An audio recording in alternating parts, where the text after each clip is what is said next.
প্রিয় সমাজবাসী, আসসালামু আলাইকুম।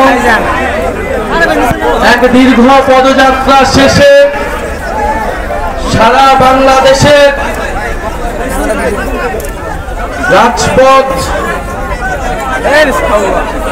পদযাত্রা শেষে সারা বাংলাদেশের গণমানুষের সাথে সংলাপ শেষে অভ্যুত্থানকারী ছাত্র জনতার সাথে আলোচনা শেষে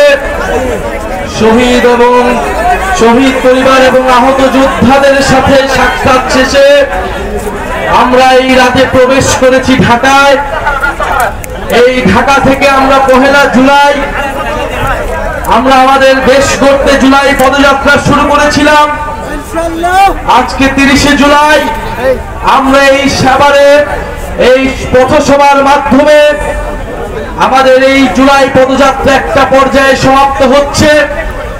3রা আগস্ট শহীদ মিনারে আমাদের ইস্তিহার ঘোষণার মাধ্যমে এর পূর্ণ সমাপ্তি ঘটবে। এই পদযাত্রার শেষে ঢাকা জেলায় প্রবেশে আপনারা সাভার আশুলিয়াবাসী আমাদেরকে যে অভ্যর্থনা দিলেন, যে শুভেচ্ছা বার্তা দিলেন, সেটার জন্য আন্তরিকভাবে ধন্যবাদ জানাচ্ছি। প্রিয় সাভার আশুলিয়াবাসী, আমরা জানি যে এই সাভার, এই আশুলিয়া, এই বাইপাইলের পয়েন্টে গণ অভ্যুত্থানের সময় আমাদের ছাত্র জনতা বুক দিয়ে লড়াই করেছিল ফ্যাসিস্ট শক্তির বিরুদ্ধে। সাভার আশুলিয়া গণ অভ্যুত্থানের সময় হটস্পট ছিল আন্দোলনে। অন্যদিকে নারায়ণগঞ্জ, যাত্রাবাড়ি, এদিকে সাভার আশুলিয়া, ওদিকে গাজীপুর, টঙ্গী। আপনারা প্রতিরোধ তৈরি করেছিলেন বলেই ঢাকা সুরক্ষিত ছিল, ঢাকার মানুষ রাজপথে নামতে সাহস পেয়েছিল। এই সাভার আশুলিয়ায় গণ অভ্যুত্থানের সময় আমরা জানি কি নির্মম ভাবে নির্যাতন চালানো হয়েছিল, গুলি চালানো হয়েছিল, আমার ভাইয়েরা শহীদ হয়েছিল। এখানে বক্তব্য রেখেছেন শহীদ সজলের মা, যাকে পুড়িয়ে মারা হয়েছিল নির্মম ভাবে ফ্যাসিস্ট স্বৈরাচারী সরকারের দোষীরা সারা বাংলাদেশে ঠিক এইভাবে আমাদের ভাইদের উপরে নিপীড়ন চালিয়েছিল। সেই শেখ হাসিনাকে 10 বার ফাঁসিতে ঝোলালেও তার অপরাধ আসলে কমবে না, হবে না। বাংলাদেশের মানুষ কোনোদিন ক্ষমা করবে না শেখ হাসিনাকে, কোনোদিন ক্ষমা করবে না আওয়ামী লীগকে, কোনোদিন ক্ষমা করবে না কোন ধরনের রিফাইন্ড আওয়ামী লীগকে।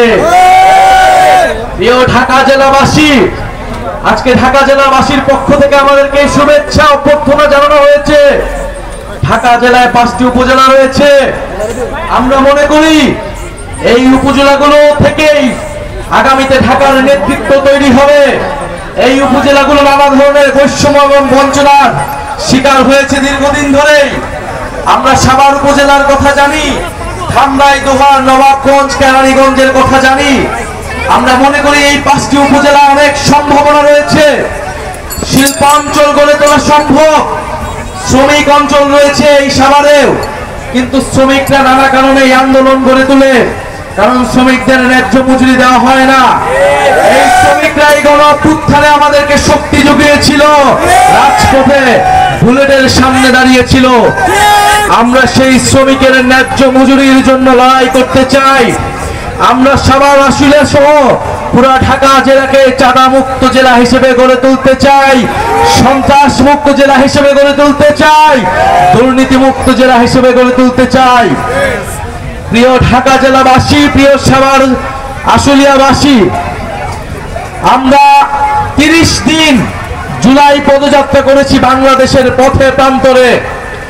আমাদের বিরুদ্ধে নানা ষড়যন্ত্র হয়েছে, নানা প্রপাগান্ডা হয়েছে। আমাদের এই পদযাত্রায় যেই জনস্রোত নেমে এসেছিল, সেই জনস্রোতে ঈর্ষান্বিত হয়ে আমাদের বিরুদ্ধে অপপ্রচার চালানো হয়েছে। আমাদের বিরুদ্ধে আমাদেরকে বিভিন্ন জায়গায় বাধা দেওয়া হয়েছে, হামলা করা হয়েছে, কিন্তু আমরা থেমে যাইনি। এই পদযাত্রাকে থামানো যায়নি।